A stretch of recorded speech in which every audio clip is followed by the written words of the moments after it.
Good morning students. तो आज की क्लास में हम पढ़ेंगे मेजर नेचुरल रिसोर्सेज के बारे में। तो सबसे पहले जो मेजर नेचुरल रिसोर्सेज है वो कौन सा हमारा वाटर रिसोर्सेज, जैसे गंगा और यमुना रिवर्स होती हैं तो वो हमें क्या प्रोवाइड करती है, वाटर प्रोवाइड करती है। तो वाटर के जो यूजेस होते हैं क्या होता है बेटा कि जो वाटर वो आप पीने के लिए इस्तेमाल करते हैं, तो ड्रिंकिंग पर्पज़ के लिए इस्तेमाल होता है, इंडस्ट्रीज में यूज़ होता है और आपके इरीगेशन पर्पज़ के लिए इस्तेमाल किया जाता है। इसके बाद बेटा सेकंड जो नेचुरल रिसोर्सेज है वो कौन सा हमारा फॉरेस्ट रिसोर्सेज, लाइक जैसे सुंदरवन हो गया। तो फॉरेस्ट रिसोर्सेज हमारे लिए कहाँ पे यूजफुल होते हैं, timbers, medicine and paper industry. इसके बाद बेटा थर्ड है आपका मिनरल रिसोर्सेज।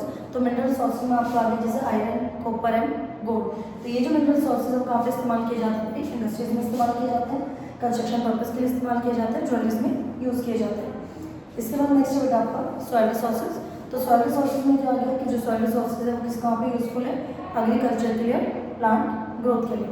इसके बाद आपका बेटा कि एनर्जी रिसोर्सेज। तो एनर्जी रिसोर्सेज में क्या है, जैसे कोल एंड सोलर एनर्जी है। तो ये जो कोल और सोलर एनर्जी है, तो यानी जो एनर्जी रिसोर्सेज है वो कहाँ पे यूज़ किया जाता है, इलेक्ट्रिसिटी के लिए यूज़ होता है, कुकिंग और ट्रांसपोर्टेशन के लिए इस्तेमाल किया जाता है। तो ये जो बेटा आपके हैं जैसे वाटर रिसोर्सेज है, फॉरेस्ट रिसोर्सेज है, मिनरल रिसोर्सेज, सॉइल रिसोर्सेज और एनर्जी रिसोर्सेज, ये जो रिसोर्सेज है ह्यूमन बीइंग के लिए बहुत ज़्यादा ज़रूरी है। ये जो रिसोर्सेज है ह्यूमन बीइंग की लाइफ को क्या बनाते हैं, एक मतलब सिंपल एक लाइफ को बनाते हैं, ठीक है, एक मॉडर्न लाइफ उनको प्रोवाइड करते हैं। इसके बाद बेटा इंपॉर्टेंस कि जो रिसोर्सेज हैं इनकी इंपॉर्टेंस क्या क्या है। सबसे पहले तो ये हमारी लाइफ को सपोर्ट करते हैं, ठीक है। तो अगर आप अर्थ पे रहते हैं तो आप इन रिसोर्सेज के बिना क्या होता है, अर्थ पे रहना बहुत ज़्यादा मुश्किल है।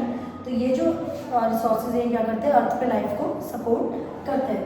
इसके बाद बेटा हेल्प इन इकोनॉमिक डेवलपमेंट।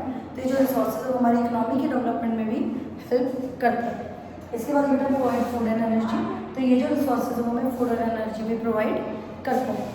इसके बाद कंजर्वेशन। कंजर्वेशन का मतलब क्या हो गया कि आपने जो रिसोर्सेज आप उनको किस तरीके से आप सेव करके रख सकते हैं, बचा के रख सकते हैं।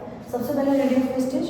तो बेटा जो भी आपके रिसोर्सेज, सबसे पहले हमें काम क्या करना है कि हमें जो उनके रिसोर्सेज हैं उनके जो यूज़ है उसके वेस्टेज को हमें बचाना है, यानी कम से कम हमें इस्तेमाल करना है, जितने की ज़रूरत हो सिर्फ उतने ही रिसोर्सेज को इस्तेमाल करना है।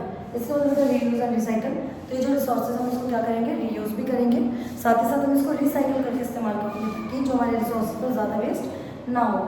उसके बाद बेटा प्लांट मोटरीज, यानी हम ज़्यादा से ज़्यादा पेड़ों को लगाएंगे, ठीक है।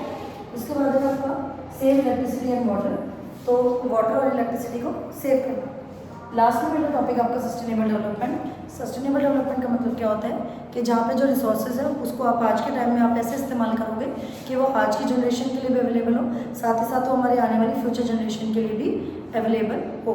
तो सस्टेनेबल डेवलपमेंट का सिंपल सा मीनिंग क्या हो गया कि जो रिसोर्सेज आप उनको इस तरीके से इस्तेमाल करेंगे कि उनकी वेस्टेज ना हो, वो आज की जो जनरेशन है वो भी इसको बहुत अच्छे से इस्तेमाल कर पाए और उसका जो बेनिफिट है वो हमारी आने वाली जनरेशन भी ले पाए।